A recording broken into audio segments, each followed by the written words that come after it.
Hello. We are talking about CNN, and in last session we talked about the concepts of CNN and initial details about the CNN. And in this particular lecture, we will go ahead. This is the second part of our complete CNN lecture series. Let us start further, and we go ahead. I hope that you like part one and you are clear with your concepts as far as the part one is concerned. All right. We go ahead and we talk about this particular slide. Okay, so here is some classic example of trained CNN models that identify the input image. The first one identify cheetah with almost 90% probability of accuracy. Second, identify bullet train with almost 90% of accuracy. And the third model is actually misclassification. And the image is identified by particular model is Caesar, which was actually a magnifying glass. So when we build the model and train it, with the purpose of using it to classify or identify the object, it classify it or identify it with some accuracy. It's very rare that the model we create is 100% accurate. In certain cases it may happen, but not in every case. So it shows us probability. It says that the identified object is 90% bullet train. That means it has 0.9 probability that the object is bullet train, and we adopt the results based on certain threshold. Okay, and here is the image of Ian LeCun, who is the man behind the concepts of convolution neural network. So we should know the person who is behind the scene of CNN, who came with the concept. Right now, he is a professor of data science and neuroscience at University of New York, and he is also director of artificial intelligence research at Facebook. All right, so that was about the man behind CNN, and so we are going towards our CNN, and this is how CNN work. We train the CNN model, and then the trained model is efficient enough to classify or identify the input image as shown here. Like we have two smileys, so the smileys are in form of image. The model is trained, and when you pass the smiley, it identify it, classify it, whether it's a happy image or the sad image. All right, now, how we train it?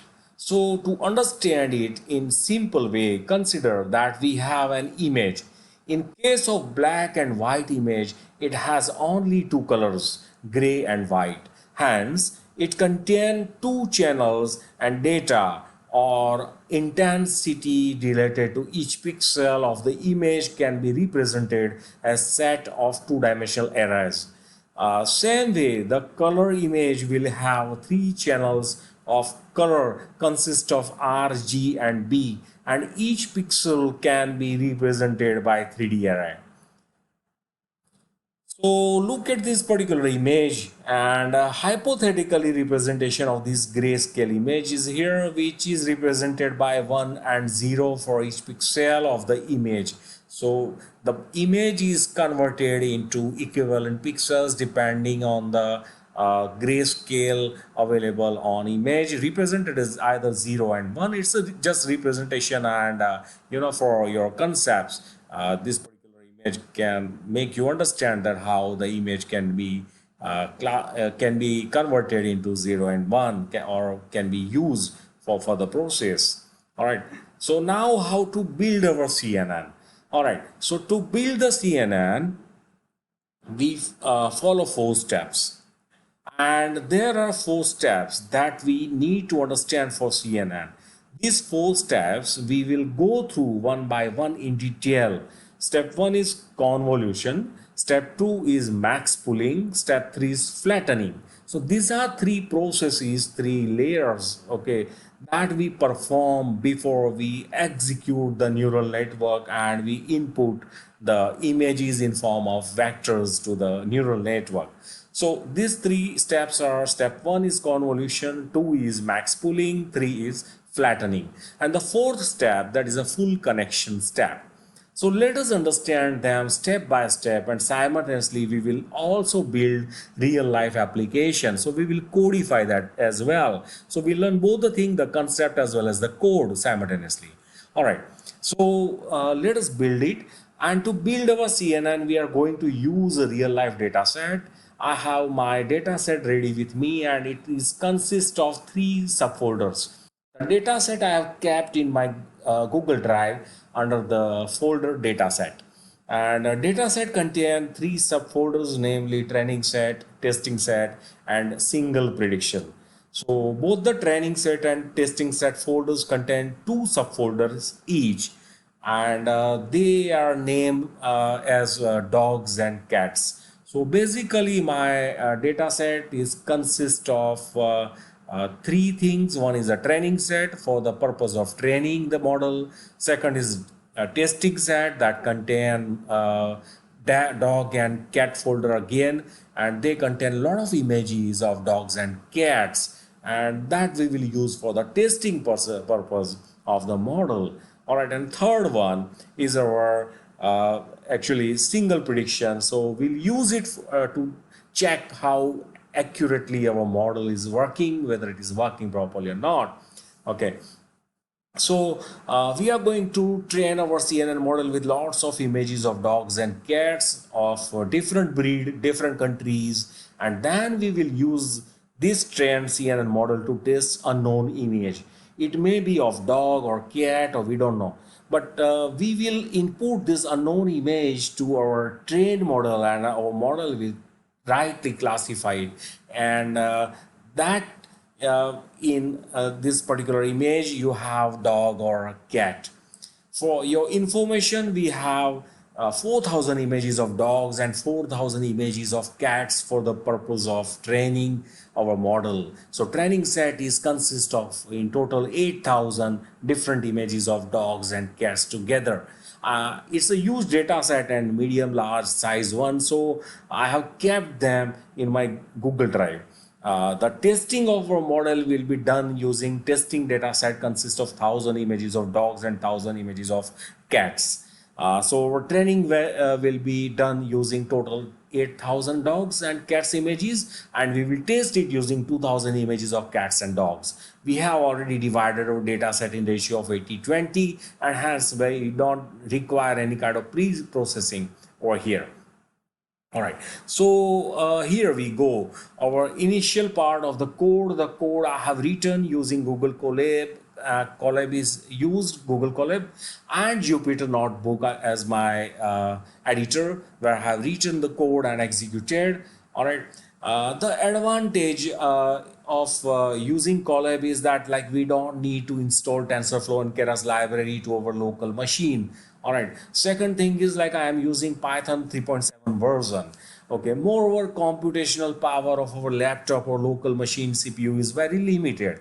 All right, so even if you have GPU on your laptop and or on local machine, okay, when you deal with large data set, it takes a lot of time. All right, it takes a lot of computational processes, and because of that it will be too slow, take a lot of time.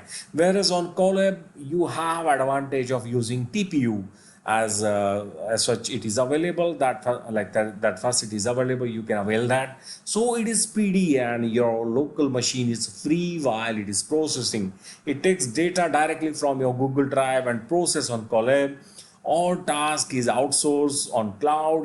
And yeah, one more thing, setting the link and using the data set of Google Drive needs some settings, and we'll talk about that later on. All right, so in short, here we are importing all important libraries that we require during our operation to build our CNN model. Some of our some of you are aware of these libraries in case you have used it, and if you not, then don't worry about that. They are essential libraries for certain operations that we will carry out. So this is enough for you right now. All right, now look at this particular second part here. Now we will load our data set here. So as you know that our data set, it is available at Google Drive location. So to use it, we will import drive class from google.colab module. Okay, and we'll write drive.mount and we'll give the path. All right, so using mount function we will pass the path of the drive we need to access, and finally using ls command we will list out and check whether we are connected or not. For your information, Google Colab run on Linux server, so little idea about or little knowledge about Linux command will be much better for you. All right, and now let us go ahead. Okay, as I mentioned earlier, we are going to build our model using Keras library over TensorFlow. So we need its library. Here we import all classes that will be useful to us for building the tensor of image features using the 4 steps of convolution that we saw just now. From models, we import sequential class, and from layers module of Keras, we import convolutional 2D, max pooling 2D, flatten, and dense classes. All right. So that was about our 3 steps. Let us go through them one by one. Here we are importing all important libraries that we are going to use. The next step is like, okay, we are loading our data set, so setting the path. And third part is like we are importing all important classes that we are going to use for the 4 steps that we need to implement our CNN. So that was part 2 of our lecture, and again we will go through our third part. We'll go ahead in the same series, all right, and we'll learn more in my next lecture. So thank you very much for connecting with me, and see you very soon with the third part of the lecture. Have a great day. Take care. Bye bye.